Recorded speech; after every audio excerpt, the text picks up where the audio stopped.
What is going on, guys? It's the Variety Film Brothers. I'm Andrew. I'm Thomas. Welcome back to Variety Discussion, and in today's video we're going to be talking about Star Wars Episode 6, Return of the Jedi. And man, every time I watch this movie, I forget how much I love it. It's not perfect. I'm not going to sit here and pretend it's perfect, but it is so good. I'll admit, I don't think the first third of this movie is very strong. I think it's still shot well and entertaining and all that, but like everything on Tatooine with like rescuing Han and dealing with Jabba, I don't think it's all that interesting. I don't think it's all that entertaining. Mm-hmm. If I'm being completely honest, I think it's still good. I think it's still, like I said, shot well and, visually interesting and all that. But it's definitely not the best part of this movie at all. The second half of this movie, just it beats it by a long shot. And, it's such good stuff. But with that being said, let's get on to our scores for the movie. Thomas, you go first. What do you give this one? Okay, so there is some critiques about this. Oh, for sure, yeah. For me, I would give this a 91. Really? I would give it a 91. Yeah, I give it a 93. There are so many amazing looking sets and paintings used in this movie. Like, I really wish the prequels would have done more paintings. As much as I love the prequels, I really do think they would have looked better had they stuck to some of these more original methods. The holograms still don't look great. That was something I brought up in last week's video on The Empire Strikes Back, as some of the holograms just look kind of derpy and not very good. These were better. These are better, but like the Luke one in Jabba's palace, I think that would have been a good thing to go over with the special edition changes. And we'll talk about that while it's on my mind, because my mind is getting old. It's hard to keep things up there.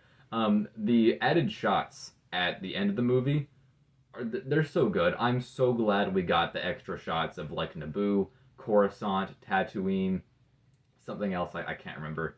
Maybe it's so good, and I really don't think there's much of a reason to hate that, because it really is a galaxy-wide celebration, and I love that we really get to feel that now with these extra shots, because before it was basically just Endor, we just saw the Ewoks partying, and that's great. Don't get me wrong. But with the new added shots and the new soundtrack as well. Dude, I don't care what you say. Victory Celebration is always going to be 100 times better than Yub Nub. I don't even like Yub Nub. It's not even good. Especially as a ending to the movie. It's not very emotional. It's kind of just...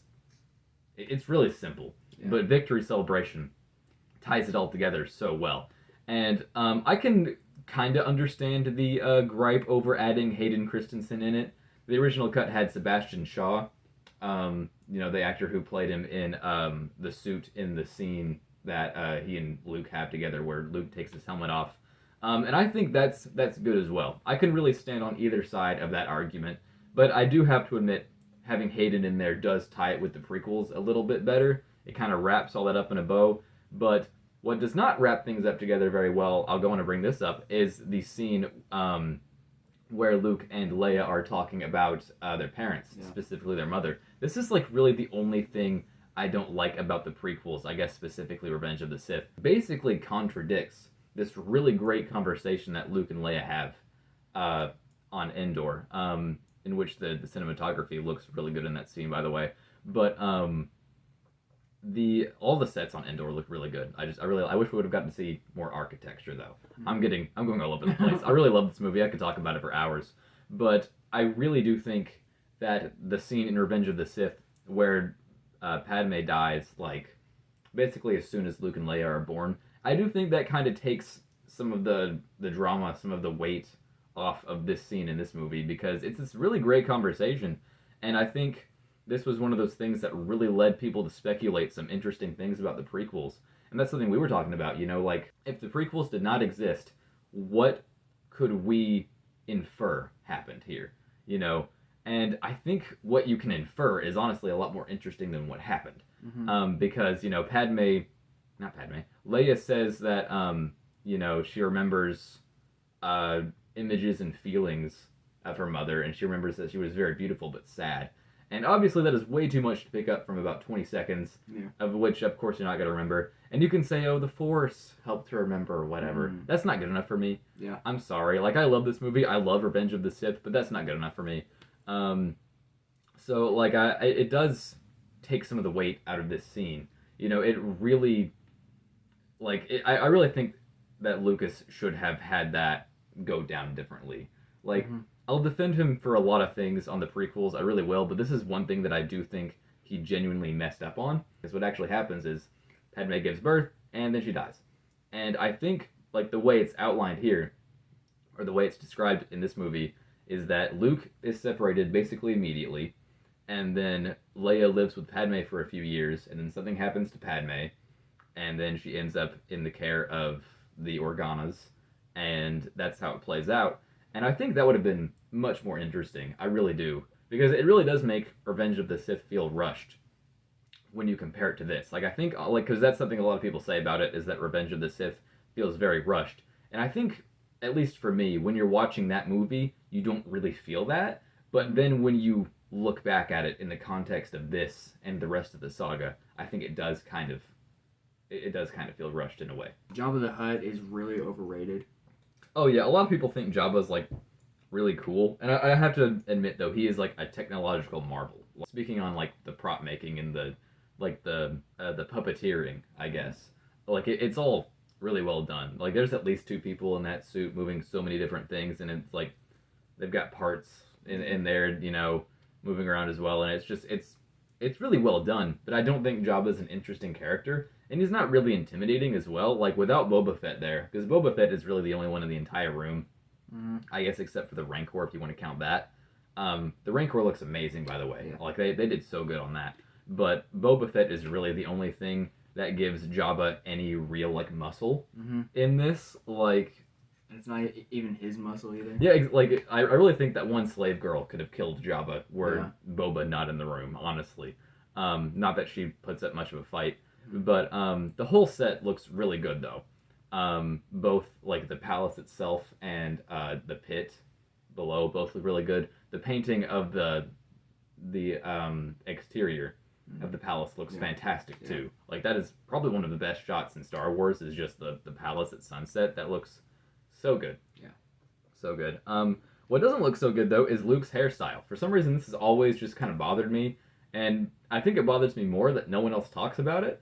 But Luke does not have good hair in this movie. Like, I don't know. I think it's just a product of the time. Like, it was kind of a bit of an 80s haircut. I really wish that George had thought out some of these smaller details, though. Because, like, I don't think Mark Hamill and Hayden Christensen really look anything alike.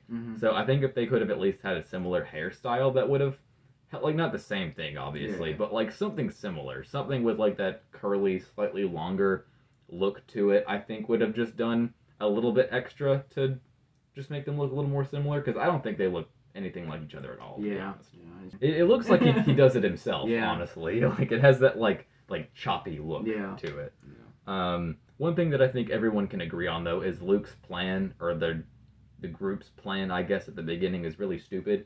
There's really no reason for Luke to not go in with his lightsaber and instead have R2 shoot it to him. I mean, it makes for a good shot. It makes for a fun little scene, but like as far as practicality goes, imagine if he had that lightsaber with the Rancor fight. Like, would have been much more entertaining. Would have been much more practical. And again, I guess Luke didn't know it was down there, but like he knew something was going to be in there. I do love the scene where he chokes out the guards, though. That is so cool. Luke using dark side abilities and just slowly going to the dork side, and slowly going to the dark side without even really realizing it is so cool. And that's like something we were talking about too. Is that Luke has several parts in this movie where he does inch towards the dark side, but he doesn't even realize it, and that's what makes it so. Like, that actually makes the dark side seem dangerous. Like, when he starts just wailing on Vader, you know, he doesn't even really realize he's doing it. Like, it's not until after that when he really takes a second and realizes, oh my god, I kind of just went crazy. You know, because Anakin, his journey, like, towards the dark side was he really had that choice put in front of him. He was like, you can join the dark side and take a chance on it, or you can not and take a chance on that.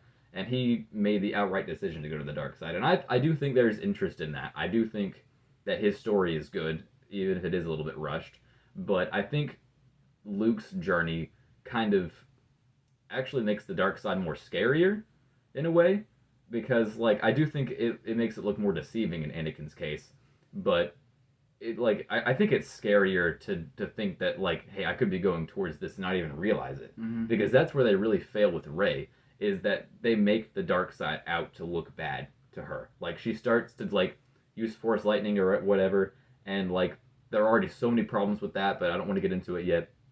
But to keep it short, it's outlined, like it's made very apparent that that is a bad thing, and when we're watching a main character and that they want us to think could be slipping to the dark side, it's not, we don't feel that at all. Like we don't feel any real danger or fear there when they know it's bad. You know what I mean? Like what makes that interesting at that point? Sequels are for next week's video. So I'm gonna try to not talk too much about the sequels. I think it's gonna be inevitable though when we get to the ending. But another thing I have written down here is Boba's death. I really do get why people were upset about that. I really do get that, because I think Boba is a very cool character. I do think he's a bit overrated. I have to admit I prefer Jango Fett to Boba Fett. That's just me. That's just the prequel nerd that I am. And I just like the suit better, so that kind of gives me that kind of gives it probably unfair points. But again, that's just me. But I totally understand being a really big Boba Fett fan. Like imagine like you go to the theater in a Boba Fett cosplay in 1983 and you just see him like go out like that. I'd probably leave, but it does give him a good point to start back up from in Book of Boba Fett though, which we might talk about at some point. I think we kind of feel the same about Book of Boba Fett though. I think we're kind of just okay with it. Like it's fine. Might do a short episode on the whole show or something at some point. But yeah, I totally do have to take a couple points off, probably just because of that. I do really like the scenes with Yoda that come in afterwards. Dagobah looks just as good in this movie as it did in the last one. His death is very abrupt though, but I do like the conversation they have either way, where Yoda confirms to Luke that Vader is his father, because that's something that people were really speculating about. And like when you watch people's reactions to The Empire Strikes Back, even today, people assume Vader is lying. I never took it that way. Like even when I watched it as a kid, I was like, wow, Darth Vader is being very honest here. And like I think it's because of how sincerely he delivers that line. Like I'm not saying Darth Vader would never lie. Darth Vader is a terrible person. He lies all the time. He lies. But I don't know. I never even considered that. So it is probably a good thing that they had that conversation where Yoda does confirm it to Luke that yeah, Anakin is your father. That is Anakin. That's what's going on. I'm surprised he told you that. It's just a very interesting. It's a great story being told in the original trilogy, man. Like it's definitely a lot more simple than the prequels, and I think that's something it has over both other trilogies. It's probably the easiest to understand, but Luke's relationship with his father, it's made so interesting in this movie, and that's why it's so good. I really love the conversation. Like this is another one of my favorite scenes just in all of Star Wars. The conversation that Luke and Vader have on Endor when he gives himself up, and I really think this is when we like really start to see Anakin coming out. He calls Vader father, and like we kind of get this weird inconsistency from Vader that I never really even noticed until you brought it up. But like Vader doesn't care when Luke calls him his father, but he doesn't like it when he calls him Anakin. And I feel like if he were really like if Anakin was really gone, then Vader would obviously not even want Luke to refer to him as his father, because his father is Anakin, not really Vader. And again, it's so interesting, man. Like there are so many layers on this. Like there are psychological layers, there are emotional layers. It's so good. And then we have and then like when Luke says, "Come with me," and we'll just start all this over. Like it really says a lot that like Luke is still looking to repair this relationship. And then the line that my father is truly dead is such a good line. And I was so mad when the Obi-Wan Kenobi show messed this up. For those who don't have every line of Star Wars memorized like I do, there's a line in Obi-Wan Kenobi. I think it's the very last line he says to Anakin before he walks away. I think he says goodbye, Darth. Oh, so it's like the second to last line after their duel. Obi-Wan says, "Then my friend is truly dead." It rings so hollow. It is so not what it could have been, which is a great way to describe that whole show. But dude, if they literally had just changed "then my friend is truly dead," if they would have just changed that to "brother," like Obi-Wan calls Anakin his brother in Revenge of the Sith. How do you mess that up? And it keeps those family themes together to keep like family names, brother, father, because there are so many family ties in Star Wars all the way through. So for Obi-Wan to just call Anakin my friend, it's so cheap, dude. Yeah. It's so not what it could have been. But again, no points against this movie for that. Just obviously that's a tie into this movie, like a reference sort of, and something that could have worked really well. And then we get into the last third of this movie, which is just spectacular. I do have to admit, it like slows down with the Ewoks, and I'm not really a big fan of some of that. And Luke could have slaughtered all those Ewoks if he really wanted to. And if he's willing to kill the guards, I don't know why he's not willing to snap some baby Ewok necks. I mean, I'm glad he doesn't, but I don't really see why he wouldn't at that point. You had some stuff written down for the Ewoks, didn't you? Oh yeah, I had the Ewok death scene. That was so sad. Oh yeah, dude, it's freaking died, and you just see him like mourn over the body, and it's like, why would you do this to me? Like, I didn't care about these people at all, but obviously a lot of people really do not like the Ewoks, and I get it. Like, how is the Empire losing against these things? Yeah. I totally get it. And that's just it's something that I just have kind of come to accept. It's like, does it make any sense really? No, but it is what it is. I think if Luke were there, that would have made all the difference. But obviously he wasn't. But focusing on the good things, I think we have a couple of really funny moments. Like, I love the moment where Han just throws the box at that one guard and he just falls. Yeah. It's like, what is this? And then when he taps the guard on the shoulder, you're not as fond of that moment. I think that's hilarious. It's funny, but man, it really questions the IQ of these stormtroopers. It does. I'll admit it does kind of take you out of it a little bit, because that's like something you do to like your friends at school or something like that. Is like you just tap their shoulder and then you just like walk away. Not to this person who can probably kill you if they have a gun on them, and he just turns around and goes, "Hey, come back." Yeah. They're not the most well trained. Yeah. But the shots for the Battle of Endor look fantastic. All of the practical models throughout this whole movie, I don't know if I brought that up. The practical models look fantastic, like the ATSTs. Those are the two-legged walkers. I'm assuming you could guess that. But they look fantastic, and they switch between like they had parts of the real thing made, like the top like hatch that we see Chewbacca get in and out of, done so well. Yeah. And then the models are made so well too. And I don't know, when it's all done so well like that, it's kind of hard for me to be mad over like, well, the stormtroopers wouldn't really lose to Ewoks. I'm like, yeah, I agree with you, but we got a fun, entertaining battle out of it that looks really good. So like, for me, it's easier to just focus on the good than the bad in this part. But like, it's also intercut with the Vader versus Luke scenes, and my God, those are so good, dude. Yeah. Ian McDiarmid, like, this might be, well, I guess maybe his Revenge of the Sith performance might top this one just by a little bit for me. But his portrayal of the Emperor in this movie is so good. Like, one thing we were talking about is just how bland of a character the Emperor really is when you really think about it. Like, he doesn't have an arc. He doesn't really have too much of a story, at least not in the movies. There's, like, extended material on him. But, like, Ian plays him so well and with so much character. Like, it's almost like he does have a whole arc there. Like, I don't look at Palpatine and think, wow, that is a really bland character, like, with no story. Like, he plays him so well, and he's presented so well with so much lore surrounding him that it really makes up for the fact that he's just a generic evil guy. So it's really hard to complain about that. But, like, the Vader and Luke scenes from this point on in the movie are what make this my favorite Star Wars movie.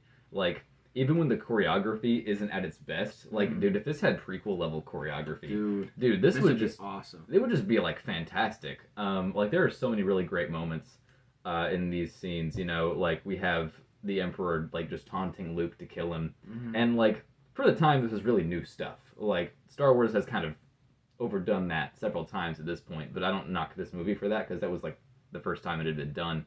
And Luke goes for it. He fully goes for it. I think it's more so like, he doesn't really care what the Emperor has to say. Like, I don't care if you want me to kill you. I want to kill you, so I'm going to kill you. You know what I mean? And then when Vader saves the Emperor, like I said earlier, I think that's Vader and Anakin acting at the same time. I think that's Vader protecting Palpatine and Anakin protecting Luke. And again, like, it's just the layers, man. It's so good. And then that whole fight, even though the choreography isn't the best, like, you really feel it, like you really feel that relationship. And then like my favorite part, or at least one of my favorite parts of the whole movie, when Vader brings up Leia, and then Luke just goes absolutely nuts on Vader. And this is what makes the dark side so dangerous. Like Anakin kind of had the luxury of making the decision, even though it was a hard decision to make. Like he kind of got the decision to join the dark side. Luke started just slipping there. And that's what they tried to do with Rey, but it didn't work at all. Like Luke is not thinking in the moment. He's not thinking, no, he's like, you brought up my sister, I'm gonna kill you. Yeah. Like this, like you're done. And then, it's not until after the damage had been done, well, not like he didn't kill him, obviously, but like after he again, really slipped to the dark side, gone crazy there for a second, that he really realizes, oh my god, I've got to stop. I do think it might have not been the best decision to throw his lightsaber away, but again, he doesn't know what Palpatine's packing. He doesn't know if he can shoot lightning out of his hands. I do think he probably should have assumed that Palpatine had a lightsaber. Like, I do think at this point in the saga, like making the saga, I don't think George intended for Palpatine to have ever had a lightsaber. I think he was like, Palpatine is kind of the evil version of Yoda. He's very powerful in the Force and doesn't have a lightsaber. And then kind of retconned that in the prequels, which I'm happy with. Like, I can't really imagine Palpatine without having a red lightsaber with a golden hilt now. That's too cool to me. Especially with all the awesome duels, or at least the couple that I can think of that he has in the Clone Wars, which you need to see. Thomas needs to watch the Clone Wars. I've watched some of them. I'm trying to work on that. There are 7 seasons, man. You got to watch all of it. Oh, but I don't know. Is that something you think that George shouldn't have kept back on? You think Palpatine would have been better without a lightsaber, like all the way through? I think it makes sense since he was like younger there. I feel like he would carry a lightsaber at this point. But back in this movie, since he's like really old now, I just don't think there's any need for him to move a lot. I think it's really kind of the same character development that Yoda had. Like I think like when they really had time to isolate themselves, I think they just really got that much more powerful with the Force, and they just, I mean, Palpatine had the luxury of actually still having his lightsaber. Yoda lost it. But I think they both took that opportunity to really like improve their Force abilities and kind of in a way graduated beyond having to have a lightsaber. And again, I don't think this is really something that people think about. I think it's just like prequel's bad, original's good. But really, I think there's more of a story of a progression there than people really realize. In my opinion, I think Anakin is the chosen one. He was supposedly the chosen one in the prequels, but they think he messed him up because he went to the dark side, but he still fulfilled it in this movie. Right, yeah, that's exactly what George kind of intended there. Like, that's kind of, I think, why he made that prophecy, because I don't think the prophecy was a thing that he had in mind when he made the originals. I think that was something he created when making the prequels. But I do think that having him fulfill that prophecy by killing the Emperor, it's a way for him to still satisfy that, but also in a way you don't expect. Because, like, obviously, like Obi-Wan says to him in Revenge of the Sith, you were part of this prophecy. You were supposed to destroy the Sith, not join them. And, but having him, like, it makes you wonder, like, is this, like, really the only way things would have worked out? Because everybody, like, likes to imagine what would have happened if Anakin didn't go to the dark side. But, like, maybe that wouldn't have actually fixed everything. And I think that's why we need a Star Wars what if, guys. We brought it up like a year ago with Revenge of the Sith. But there's a lot of interesting concepts you can do other than Anakin going to the dark side. And that's another video, or Anakin not going to the dark side. And that's the video I'd also like to make, is just a whole list of, like, interesting Star Wars what if concepts. Yeah. So if you guys want to see that, let us know. But, yeah, maybe that wouldn't have actually fixed the problem. Maybe if we did get to see a what if episode where Anakin doesn't join the dark side, maybe things would have been even worse. Because, I mean, when you think about it, like, the Empire only lasted 30 years. That's not that long. Like, the Republic lasted for 1,000 years before that. So, like, as bad as things were during the Imperial, like, during the Empire's rule, like, maybe this was, like, it was all for the greater good, in a way. Because, Palpatine's dead, which ended the line of the Sith.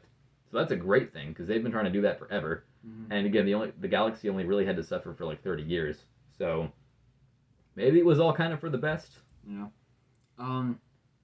Also, if Anakin did not turn to the dark side in Episode 3, we wouldn't have the character Luke and Leia be like a significant character in the originals. That's true. Like if they hadn't if there wasn't the Galactic Civil War, I don't think Luke and Leia would have been the best versions of themselves. They probably would have just been like spoiled rich kids. Yeah. You know. Then Anakin would just go everywhere and just handle it himself. He'd be the new Obi-Wan Kenobi. Pretty much, probably. Like honestly, he probably would be. But yeah, dude. And then the scene where Darth Vader throws Palpatine over the ledge and he explodes. Like this is where I can't help but talk about the sequels at least a little bit. Okay, like I try to watch this movie in context with the whole saga in mind. Like, because it is a series. It is like the sequels are canon. Yep. I have to accept that. Mm-hmm. We all have to accept that. They're not going to undo it. Sadly. But I cannot watch this scene and think to myself, Palpatine is not dead. Yep. Like, he goes over, explodes, and then the Death Star explodes. Yep. I don't care if it's a clone, dude. Do you know how narratively unsatisfying that is to have a character die such a a concrete death, and then be like, oh, he had a clone. Mm-hmm. Like, bro, that's so boring. Yeah. Like, also, you made the character Anakin just look like he did it for nothing. Exactly. You took Anakin's whole victory away from him. And we don't even really have a concrete explanation on what Palpatine is in Rise of Skywalker. Like, did he actually survive an explosion? Did he did his spirit move into a clone body? Like, that doesn't make any sense. Exactly. Like, we have all these speculations, all these theories. And again, we'll get more into this in the sequels video. I'm just kind of giving you guys the highlights of we're trying to stay relatively on topic, but also you can't talk about this without talking about the sequels now. But no matter how you spin it, Palpatine does not die in this movie. And it's so unsatisfying. Yeah. Because we have, like I said earlier, the amazing victory celebration scene at the end of this movie. And again, I can enjoy it when I don't think about the sequels. When I just think about the 6 movies, the 6 core Star Wars movies that, this is Star Wars to me, are these 6 movies. I love the Clone Wars. I love the Mandalorian. There are some other extra things that I like. But, this is core Star Wars. And when you try to tell me that actually more core Star Wars, and it undoes all of this, it's just bro, why? It just takes away. It doesn't add. It doesn't add to the story. In this case, you're just taking away. You're taking away the rebellion's victory in this movie. You're taking away Anakin's sacrifice. You're taking away Luke's progression to being a better character. You're, again, with the sequels, you could have, don't get me wrong, I'm not saying the sequels in general were a bad idea. George Lucas had ideas for more sequel movies, I'm not saying the sequels as a concept are a bad idea. I think you can totally continue this story in a good way. But just not by undoing everything and not by resetting everything back to the way it was. It cheapens everything. Yeah, you have the first 6 tell a story, and then you have the last 3 tell the same story, but with different characters. Pretty much. It's at least boring. At least the story of the originals, anyway. They really try to not do anything similar to the prequels, at any cost. But again, we'll get into that more in our sequels video, which I promise will be somewhat analytical. We won't just complain the whole time. Well, if there's something good, we'll try to mention that. We'll try. But it's going to be very few and far between. But going back to this movie, try not to get off topic again. But the scene where Luke is just dragging Vader to the ship and just he really wants Vader to live. It is so heartbreaking. And then, when Vader says, I should refer to him as Anakin at this point, but Anakin says, just take it off. What's done is done. There's no way I'm going to survive this. And Luke just kind of looks at him for a second, and you really, you feel that with him.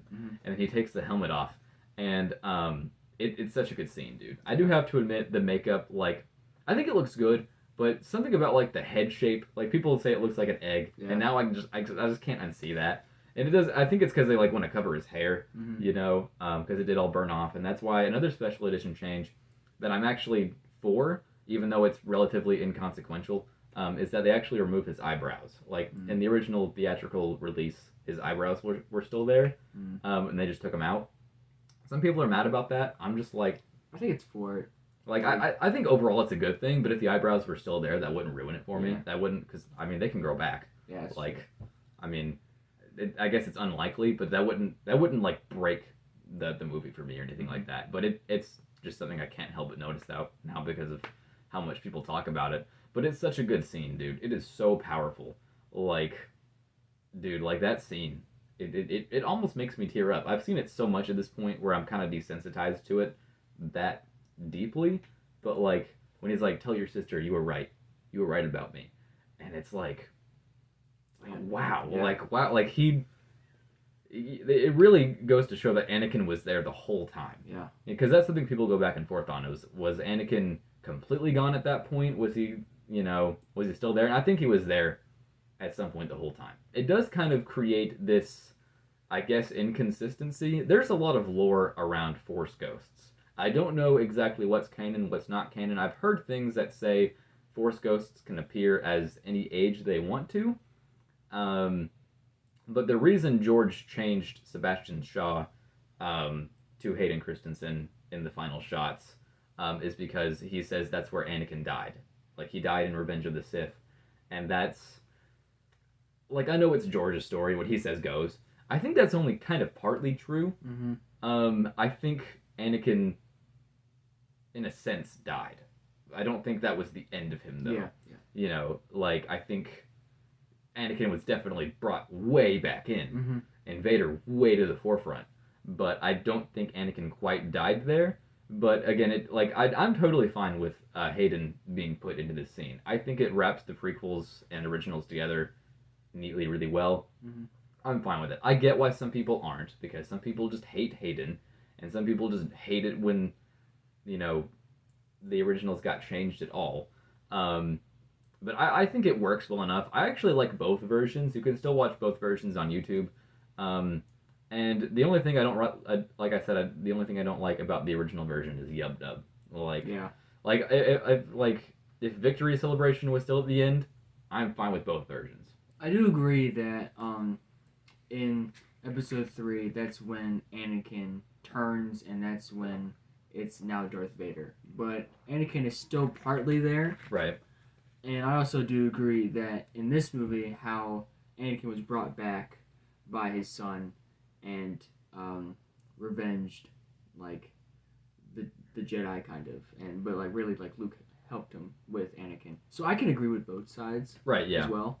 That's I hate being in the middle of a debate like this because, it kind of just makes it sound like you're, wimping out.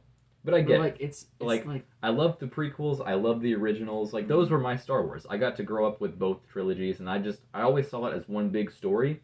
So, kind of being forced to commit to either half of that is just, it's really hard for me, because I get both sides of it. And that's why I really don't argue very much about the prequels or the originals, is because I love them all pretty much equally. I mean, we still have our rankings. We'll get those up soon. So like I said, there's some inconsistencies that I think could have been wrapped up a little better. There are some small things, some small lines of dialogue I have a little bit of an issue with, but episodes 1 to 6 make up such an expansive, vast, rich story. Scene where Luke, holds the Jedi funeral for Anakin. It's so good. Yeah. It's such a good scene. It's shot well. The score is great. The score is fantastic throughout this whole movie, by the way. Especially the track A Jedi's Fury, which plays when he's wailing on Vader. It's so good. So powerful. But again, the sequels, by Kylo Ren having this Vader helmet, it's how? It's how? Where? Because, it burned up. Even if there's anything left, this means Luke would have either had to save that. And why would he save a part of Vader? He hates Vader. Why would anyone save a part of Vader? Or that means that Kylo went back to Endor and found it. How he found it, I'll never understand. It should be burned up. It should be in much worse condition that it's in, if anything left of it at all. But I honestly feel like Luke would just destroy it if there was anything left of it. How old would Kylo be in that movie? In Return of the Jedi? Yeah. Non-existent. Yeah, like, how would he get that then? Exactly. How would he do It makes like it's just Pains me. it's a plot hole in of itself. Yeah. But again, trying to be upbeat in this video because I love this movie. I love this movie so much. Yeah. And again, like it's just so much easier or it's so much more of an enjoyable experience when you think about it on its own or the context of the first 6 movies. Like, and I try to do that. But I'm also in a place where I'm trying to warm up to the sequels. I'm trying to be like, okay, we're starting to get some content that's connecting it a little bit. I'm gonna try and let this go. I'm not. But like, No. but like rewatching this movie, like even if the sequels are explained well, it still takes away from this movie. Yeah. It still takes away from the Death Star explosion, the triumph of Vader over Palpatine. Yeah. It still takes away from that. Even if it's explained with the lore, even if it's explained and it all makes like sense, it still doesn't make for a good story. By the way, I would like to point out that the Death Star blew up Yes. so much. There is no pieces. It exploded. It is gone. Like it's pretty much gone. Like there should just be scrap left Yeah. if that. Like the fact that like the entire upper third of it just like slowly, dropped down into an ocean and still survived 30 years after that. With working doors. we're gonna save how I feel about that for the next video. The camera's gonna break. I'm gonna try to compose myself, but I'm just gonna say now that it does make me mad, and I am going to be honest because I try to be honest in these. Like, what's the point if I lie? Yeah. But I think that's everything for this movie. Yeah. So good, and I'm always gonna love it, dude. Like every time I watch it, I find more to love about it. And like last week's video, I talked about how The Empire Strikes Back is a movie that's come around for me a lot. I didn't like it as much as a kid. I love it a lot now, but this is one I've always enjoyed. So this is one of the most nostalgic ones for me, and it's really, it's just really special to me. Anything else you want to say? I think I'm good. All right, so I think that wraps it up for this video, guys. Thank you so much for watching, especially if you made it to this point. Don't forget to like and comment down below if you enjoyed the review or the movie itself and want to join the discussion, and we'll see you guys in the next one. Peace!